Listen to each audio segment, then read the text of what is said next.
கொடுப்பது அழுக்கறுப்பான் சுற்றம் உடுப்பதும் உண்பதும் இன்றி கெடும்.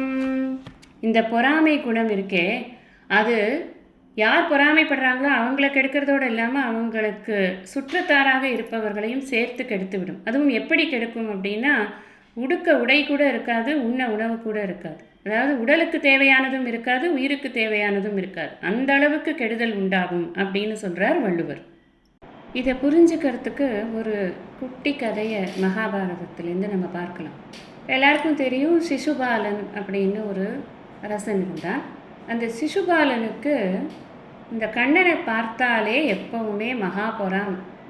அவனுக்கு ரீசனே கிடையாது. கண்ணனை பார்த்து எப்போ பார்த்தாலும் கண்ணனை பார்த்தாலே பிடிக்காது.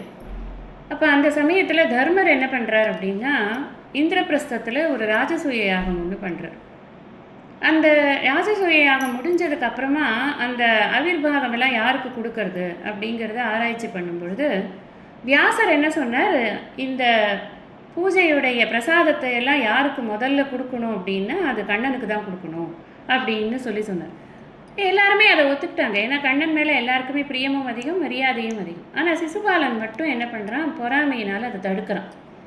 அதுக்கப்புறமா சண்டை வலிக்கிறது. அந்த சண்டையின் முடிவில் சிசுபாலனை கண்ணன் கொன்று விடுகிறான். அவனை மட்டும் கொல்றதுங்கிறது இல்லை. இப்போ அவன் ஒரு நாட்டுக்கு தலைவன் இல்லையா? தலைவன் இல்லாத நாடு என்ன ஆகும்? அந்த நாடும் சேர்ந்து, அந்த நாட்டு மக்களும் சேர்ந்து தலைவன் இல்லாததுனால அழிந்து போனது. அவர்களும் எல்லாருமே வறுமையில் வாடத் தொடங்கினார்கள். ஏன்னா சரியான ஒரு தலைமை இல்லாததுனால அப்படின்னு மகாபாரதத்தில் சொல்லப்பட்டிருக்கு. நம்ம என்ன புரிஞ்சுக்கணும் அப்படின்னு சொன்னால், நான் எனக்கு பிடிக்கலை அப்படிங்கிறதுனால, பொறாமையினால் ஒரு நல்ல விஷயம் நடக்கிறத நான் தடுத்தேன் அப்படின்னு சொன்னால், அதனால் வரக்கூடிய கேடு என்னை மட்டும் பாதிக்காது, என்னை சுற்றி இருப்பவர்களுக்கும் அந்த கேடு கட்டாயமாக ஏற்படும் அப்படிங்கிறது நம்ம தெரிஞ்சுக்கணும். அதனால் நம்ம சுற்றத்தாருடைய நலனை கருத்தில் கொண்டாவது நமக்கு இருக்கக்கூடிய இந்த பொறாமை குணத்தை அறவே விட்டுவிட வேண்டும் அப்படிங்கிறது ரொம்ப முக்கியம்.